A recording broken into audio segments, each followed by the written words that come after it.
শেষ সময়ে সেমাই, চিনি, পোলাও, চালসহ ঈদ পণ্যের বেচাকেনার বিক্রি বেড়েছে। তবে ঈদের আগে দাম বেড়েছে মুরগি ও গরুর মাংসের। স্থিতিশীল রয়েছে সেমাই, চিনি সহ অন্যান্য পণ্যের দাম। শনিবার রাজধানীর মোহাম্মদপুর টাউন হল বাজারে ঘুরে দেখা গেছে প্রতি কেজি ব্রয়লার মুরগি 210 থেকে 220 টাকা, সোনালী মুরগি 310 থেকে 330 টাকা দামে বিক্রি হচ্ছে। এই ঈদে জামা জুতো অ্যাক্সেসরিজের ডিসকাউন্ট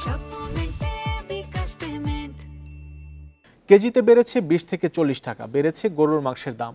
প্রতি কেজি গরুর মাংস 800 থেকে 850 টাকায় বিক্রি হচ্ছে। দুদিন আগেও যা ছিল 750 থেকে 780 টাকা। এদিকে কাঁচা বাজারে লেবু, শসার দাম বেশ চড়া। 2 সপ্তাহের ব্যবধানে শসার দাম কেজিতে বেড়েছে 70 থেকে 90 টাকা। লেবুর হালিতে দাম বেড়েছে 80 থেকে 100 টাকা। বিক্রি হচ্ছে 140 থেকে 160 টাকায়। শসা বিক্রি হচ্ছে 120 থেকে 150 টাকায়।